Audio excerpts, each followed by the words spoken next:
welcome to Social Audio Think Tank. My name's Jackson, and I'm recording over Skype with Josh. How are you, Josh? I'm very well, thank you. At Josh4C Listen on Twitter for me, if you want to hurl any abuse my way at any point during this conversation or into the future. And I'm at Oz Podcasts. So let's get into today's episode, Josh, which is the Technorama-isode. So just to explain that for anyone who doesn't know what I'm talking about there, over the weekend, last weekend, I went to a community radio sort of technicians conference called Technorama. So I guess the discussion today is just to find out things I learned from Technorama.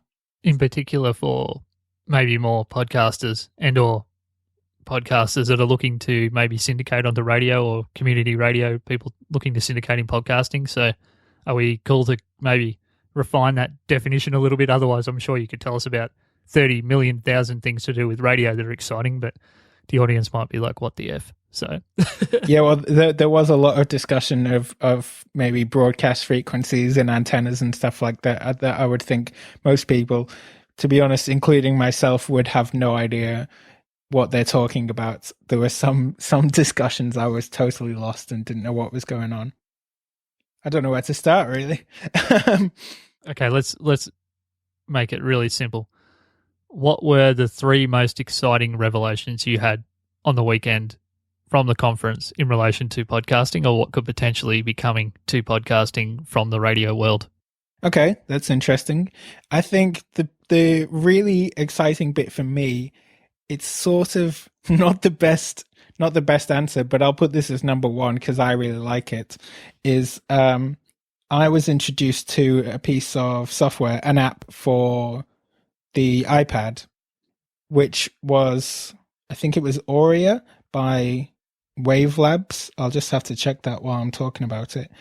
So it's sort of like a mini Pro Tools for the iPad. And when I say it's a mini Pro Tools, it is Pro Tools. I mean, it has all the effects, it has the faders, it has the EQs, it has all the knobs, and it has the mixing interface, and then it has the editing interface, and it is really an amazing piece of kit. So I was super impressed with that. So if you've got an iPad and you want to do some multi-track recordings, and it's very much, it's sort of music focused, I think, but it's like I do all my stuff in Logic, which is sort of the same software. So it applies to me. I think it's, it might not have the best editing interface. That might be tricky on an iPad, but I'm going to say if you want to do some multi-track recordings, then go get Aurea by Wavelabs for your iPad. So we will have all these things linked up at socialaudioThinkTank.com/Technorama-isode. And I'm going to throw out a socialaudioThinkTank.com/easy number to remember a bit later in the episode when I work out what it's going to be, because I realize that sometimes we're not just throwing out silly names for episodes, I'm actually changing the way that they're spelt at times to make it suit the isode. So that's probably even more confusing for people. So yeah, I'll delve into my Castro app now and work out what number it's going to be. So we might start throwing out both the funny name and also the number for anyone else who's thinking, geez, I don't even know what you guys are talking about because that word sounds funny. Okay, Jackson, sorry to cut you off. I thought I'd get that in there. So, well, I'll give you number two, which was, there was a lot of discussion about clocks. And I know that sounds really basic and stupid, saying clocks. And in a radio world, especially the more professional you get, like I'm a volunteer at Southern FM, and Southern FM has the clock on the computer. It's built into the media player on the computer, and it's really good, and it comes up, it's really big, and it writes out like 4:45 or something like that, so you don't have to do the conversion in your head. You just read what it says, 4:45, and that goes through and changes with the time. But the really interesting part was there were a bunch of softwares like Joy FM, another Melbourne community station. A couple of years ago, they wrote this software that is just a clock, and it's just a clock on a screen, and that's fed from a master computer to all the studios. But the basic point of this is it tightens up the show on all the Joy shows. It just tightens them up so everyone knows we start at the top of the hour exactly, and we finish at 1 second to the hour exactly, and then the next show starts. And I think that's something I'm definitely going to take back with me to Southern FM, and that's something it's sort of maybe semi-applicable to podcasting, because I think people are going to be less strict about that. But I'd say I really like the concept of saying, this is how long the show is, this is how long we're going to take it for, and not a second more and not a second less. Right. That sounds absolutely crap to me. But I don't think I'd say it's super strict. Like, we've got a 12-minute show, we're going to do exactly 12 minutes. I think it's more the concept of like discipline and saying...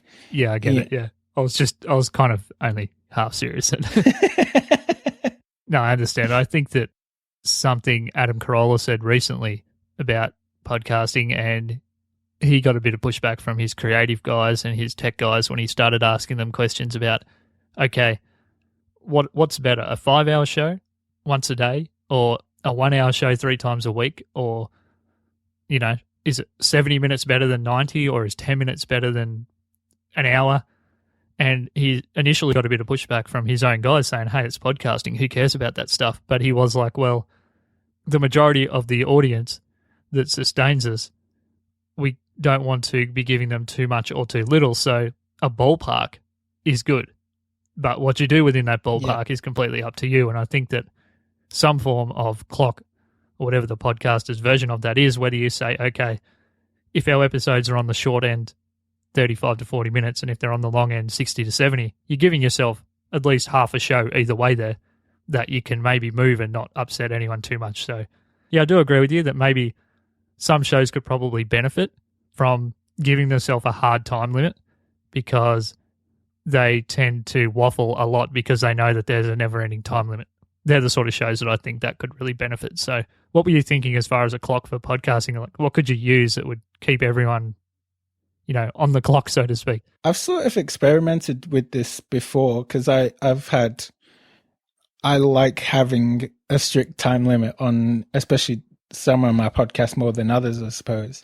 So I started off just at like write down on a card, I'd say 5 minutes left, or 2 minutes to go, or wrap it up. So it's not super strict, and there's not like a clock ticking away facing the impending end of the podcast, but it's just a rough guide of, you know, there's a couple of minutes to go. So I started out doing that. I just had it on cards, and I just sort of flashed them when I thought it was time for it to be flashed.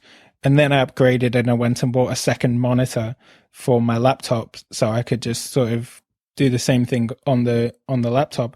But then actually about the same time I got the monitor, I just ditched the clock and didn't use it anymore after that. So I guess I am watching the clock when I'm doing those things, so I know, and I can sort of steer it towards that rather than flashing up a card. But I'd say either have someone who is comfortable watching the clock and sort of just having it in the back of their mind, and, you know, just to say they're not rambling on as I might be doing now, or have someone with, you know, flashcards saying 5 minutes left, or we're 5 minutes in, whichever you like, just to have a rough idea of how long you've been going for. Yeah, that makes sense. And just maybe one final point before Jackson shares his third revelation from the Technorama conference. I was thinking that just in general, when it comes to the time length of your podcast, we'll probably do a length episode some time soon, and that also sounds really bad. We're coming up with some really bad ones, but sometime in the future there'll be a length episode. Length episode. Basically, essentially, I think that a lot of podcasters go out and they love the idea of having this infinite amount of length. And they end up doing, and I've got a few friends that have done it, even locally in Australia, that have these incredibly long shows, and they get burnt out within a couple of weeks sometimes, because they're looking at recording several hours, when my idea has always been to maybe have something on the shorter side than what you would maybe one day like to do, or if you were asked to do it, it might end up longer. But if you keep it shorter, you're literally cutting down the workload for yourself. And you're not going to burn yourself out and kill yourself trying to post, produce, and actually get 2 hours worth of great content, just say for a week or 90 minutes. Keep it to an hour. And if people say, hey, your show's great, but we'd love it if it was half an hour longer, then you can actually justify, because it sounds like it's not much, 90 minutes or 60 minutes. But if you do 1 or 2 episodes a week, that could be between 2 and 4 hours a month of just audio time. And we all know there's probably a 3 or 4 to 1 ratio by the time you post it and edit it, even basic editing, like just chopping the ends off and posting it, doing all the metadata. You might be looking at 16 to 20 hours extra work a month just to have half an hour of content on each episode that no one actually wants or cares about. And that's just my little tip, is just maybe start your podcast slightly on the shorter side of what you may one day like to do. I don't know if you would agree with that, Jackson, but I see a lot of people burning themselves out trying to produce hour-long shows when they've only got half an hour's worth of good stuff. Yeah, no, I totally agree. We do a roughly 10 to 20 minute social audio think tank once a week, and I do a 10-minute podcast every week, and that's plenty of time. That takes up plenty of time for me, so I wouldn't want to go much more than that. Exactly. Okay, so what did you have that third big takeaway from Technorama-isode? Or sorry, the Technorama conference before we end this episode? Sure. It's a bit of an abstract one, but it was really great to meet other people in my job. And because I'm just the one guy who has to deal with all the presenters coming up to me saying the computer's broken or whatever else. And it was really great to meet other people with the same problems and different ideas and find out their solutions for those ideas. So I guess my takeaway from that is get together with other podcasters and try and meet other podcasters and see what they do and see if you want to give some ideas to them or take some of their ideas and put them into your own show. It's sort of an abstract tip, but I'd say, yeah, network, interview, meet other podcasters. I'm going to take it to an even more abstract level, just so you don't feel like you're being too abstract. I think what Jackson's touching upon there too is when you're sharing an experience with someone, and for you to meet and to be around people that understand exactly what goes into being a radio technician at a community radio station that has a decent amount of, coverage and size and all that sort of stuff, an audience, takes a lot of work. If you're doing that sort of stuff solo, it can burn you out. But you went and you met a lot of people that understand that. And if I transpose that same idea onto podcasting, whoever the person is in your podcast that actually gets left with the audio file and the editing and the posting of the notes and collecting any pictures or samples or sounds or creating the music if you have a really involved podcast like a Welcome to Night Vale or We Are Alive or something like Jackson's doing with the Forgetting Curve where it takes music beds all the time. The least you can do as a co-host or someone who's involved in the show is you're not going to be able to understand their experience, but at least understand that their commitment to the actual show from start to finish might be 4 or 5 times more in actual hours. So you need to be thanking that person. And you don't need to help them because you honestly, most of the time that people who do the tech don't want to get helped because it just slows them down and it probably just annoys them more than anything. Like if I tried to do a bunch of episodes of Social Audio Think Tank, it would probably just harass Jackson while he's asleep and he'd wake up in a cold sweat. So yeah, just make sure you're thanking people. Like I thank Jackson on a regular basis for doing what I normally do with all my other shows. He does it for this show. So I know that seems even more abstract, but it just gets back to Jackson had the chance to be around people that actually understand the struggles, the trials and tribulations of his job, and he really got something out of that. As a podcaster, particularly if you're in a group, make sure that you at least understand what it is that everybody else does, because it isn't just a matter of walking in and you walk out and then it's suddenly on the internet. There's a lot more to it than that. So hopefully I haven't gone on too much of a diatribe there, but I think it's important to thank your co-hosts and keep thanking them over time. Well, thanks very much for that, Josh. Yeah. So I know that doesn't have much to do with the Technorama conference, but you just made me think that. So, and I think it's important to put that out to the world too, that Jackson is doing a crap load of work for this show, and I appreciate it because I've got a lot of other shows and I do all of that for that already. So that it probably wouldn't happen if I had to do all the work for this show. So, well, I can tell you I definitely wouldn't be doing this if I was doing it on my own. So yes, thanks to you as well. Cool. Radio. So I'm at Joshua C. Liston on Twitter. And I'm at Oz Podcasts. And just to finish up today, I worked out what the number will be, and it'll be socialaudiothinktank.com/16. So if you don't want to have a stab at spelling and or misspelling Technoram-isode, then you can go to socialaudiothinktank.com/16, and that will get you straight there, nice and quick. And I'll have a link to everything we talked about today, including the actual Technorama conference website, if I can find one. I'm assuming there was one, Jackson. You can probably send me that link if you can. Sure. And I don't remember the URL, but yes, I'll send it to you. Excellent. And yeah, go out there, go attend some conferences. Two takeaways for today. Go to conferences, meet people. And if you don't get the chance to do that, at least be thanking the people involved in your show directly that do the heavy lifting. And I'm sure you'll have a more productive show, particularly if you have co-hosts. Okay, see you later.